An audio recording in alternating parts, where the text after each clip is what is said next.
Assalamualaikum warahmatullahi wabarakatuh.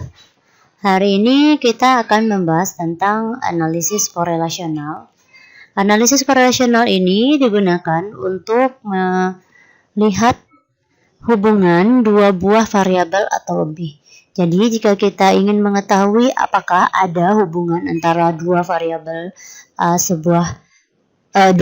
variabel atau lebih, maka kita bisa menggunakan analisis korelasional. Nah, hubungannya itu adalah hubungan yang satu arah. Nah, hubungan yang satu arah itu maksudnya adalah hubungan yang tidak timbal balik.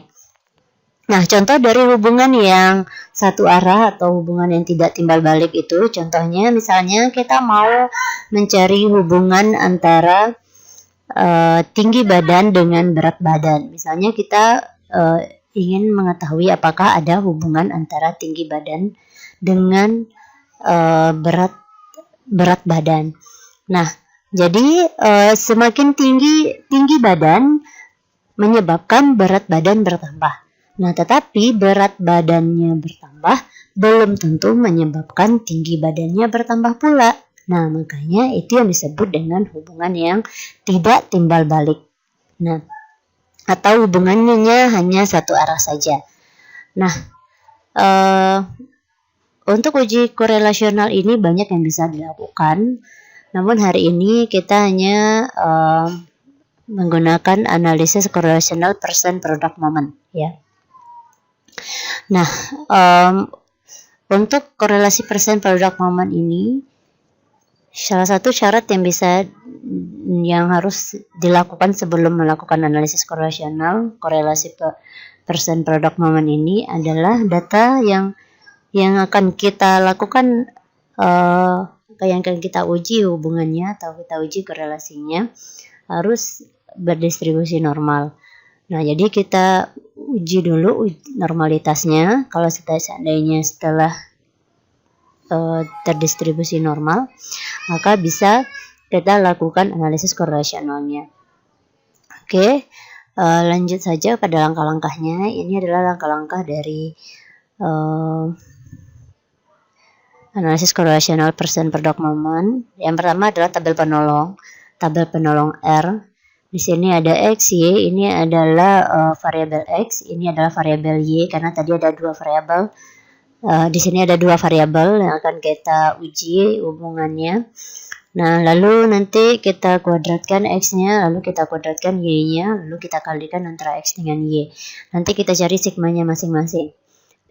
Nah, lalu yang kedua kita cari R hitung menggunakan rumus di bawah ini. Nah, coba perhatikan rumusnya. Jadi tabel di atas ini telah membantu kita untuk menggunakan rumus tersebut. Nah, setelah kita dapatkan rumusnya, ini adalah rumus untuk R hitung. Lalu kita tetapkan taraf signifikannya. Kita sepakati aja 0,05. Lalu kita tentukan R tabelnya aja, karena nanti kita akan bandingkan antara R hitung dengan R tabel menggunakan taraf signifikansi ini. Nah, lalu untuk tabel kita akan lihat R tabel di tabel korelasi R ini nanti menggunakan rumus N dikurang 2 untuk melihat DK-nya. Jadi untuk melihat tabelnya nanti kita tentukan dulu DK atau DF-nya. Rumusnya adalah N dikurang 2. N ini adalah jumlah responden berapa, nanti jumlah responden kita dikurang dengan 2. Nah, lalu nanti kita akan bandingkan. Nah, kita lihat interpretasinya, berapa nanti nilai R yang kita dapatkan. Kalau seandainya berkisaran antara 0 sampai 0,01, maka interpretasinya sangat rendah, hubungannya sangat rendah. Kalau seandainya 0,2 sampai 0,3, maka hubungannya rendah. Kalau seandainya 0,4 sampai 0,5 itu sedang, 0,6 sampai 0,7 itu tinggi, 0,8 sampai 1 itu sangat tinggi. Nah, itu bentuk hubungannya. Nah, lalu nanti kita akan buat kesimpulan. Nah, jadi dari langkah-langkah ini kita langsung saja kepada contoh untuk lebih memahaminya. Ini adalah contohnya. Ini adalah data kita untuk variabel X, ini adalah untuk variabel Y. Data kita ada 30 N-nya, maka kita cari langsung aja. Kita isi dulu tabel bantunya. Kalikan dulu X dengan Y. X dikali dengan Y. Enter.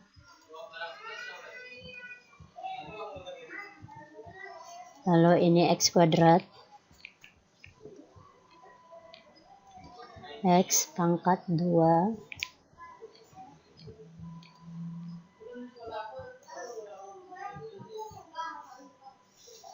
Oke, ini adalah Y pangkat 2. Ini adalah Y, kita pangkatkan dengan 2.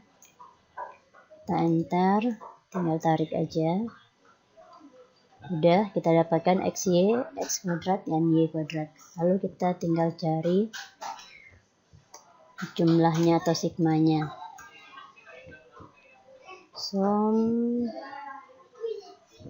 ini tutup kurung, enter. Lalu kita tinggal tarik. Oke, udah. Nah, kalau udah kita lanjut kepada rumus R hitung. Ini R hitung. Nah, ini adalah rumusnya. Tadi saya udah kopikan. Kita buat sama dengan. Kita langsung masukkan datanya. 30, N adalah 30. Tadi N-nya 30. Sama dengan berarti 30 dikali dengan, buka kurung dulu. 30 dikali dengan sigma XY ini. Kalau udah kita kurang, kita buka lagi kurung sigma dikurang dengan sigma X dikali dengan sigma Y. Sigma X di sini dikali dengan sigma Y. Kita tutup kurung satu lagi. Lalu kita bagi, buka kurung lagi, bagi dengan akar SQRT, buka kurung. N adalah 30 dikali sigma X kuadrat ini, sigmanya ini berarti 30 dikali dengan sigma X kuadrat, dikurang, buka kurung, sigma X, ini sigma X, di bawah ini, di pangkat 2, kita tutup kurung. Udah, lalu kita kali, buka kurung lagi, ada 30, N-nya 30, dikali sigma Y kuadrat ini, berarti sigmanya ini. Lalu kita kurang dengan, buka kurung, sigma Y ini pangkat 2. Pangkat 2 udah, kita tutup kurung 1, tutup 2 lagi. Kita tutup yang ini. Kita tutup lagi yang ini. Kalau udah kita enter. Oke, coba lihat lagi. Karena DSL adalah kita harus benar-benar teliti dalam membuat rumus. Oke, SQRT, buka kurung. Ini belum.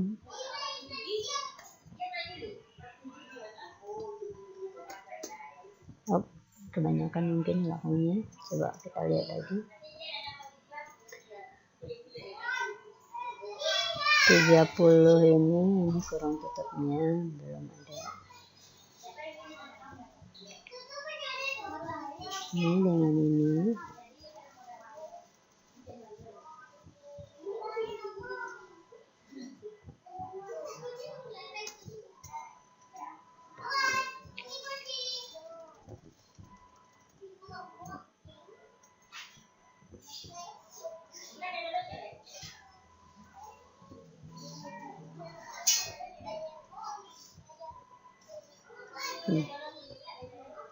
Nah, udah. Jadi hasilnya adalah 0,90. Nah, kemudian kita tentukan DF-nya atau DK-nya. DF-nya adalah N dikurang 2, N-nya adalah 30, berarti 29. Lalu kita tentukan taruh signifikansinya 0,05. Maka di sini ada R hitung, R tabel maksudnya. Kita lihat R tabel, ini adalah R tabel. R tabel ini adalah taruh signifikansinya 0,05. Ini DF kita 29, berarti 0,05 adalah kolom kedua. Kita lihat 29, nah berarti di sini adalah bisa dipakai ininya. Lalu celung ke bawah, pindah celokan ke bawah ya.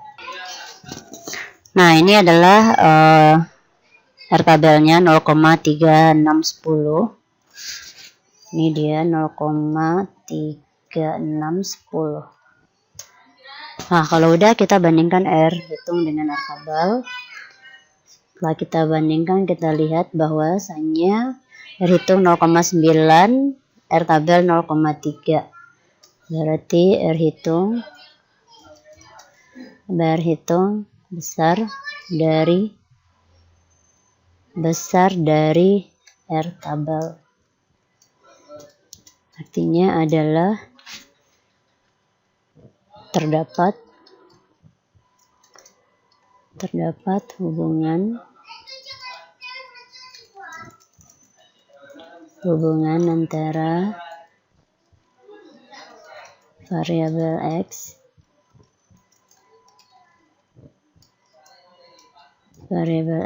dan variabel Y.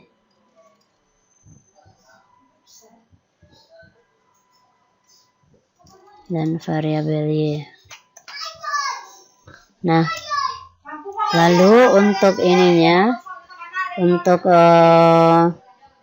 taruh signifikansinya kita coba lihat. Sini tadi kita dapatkan R-nya, R hitungnya adalah 0,9. Berarti di sini masuk kepada sini ya, interferensinya sangat tinggi. Berarti kesimpulannya adalah terdapat hubungan yang sangat tinggi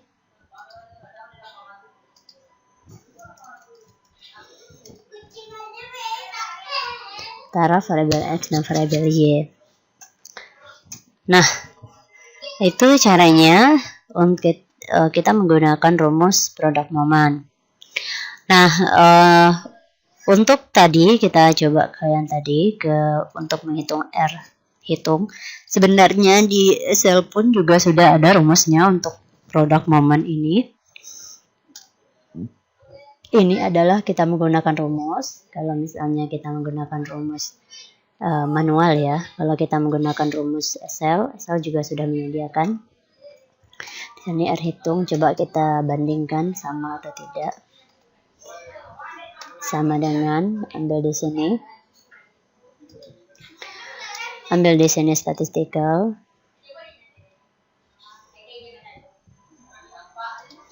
Nah, lalu di sini kita ambil persen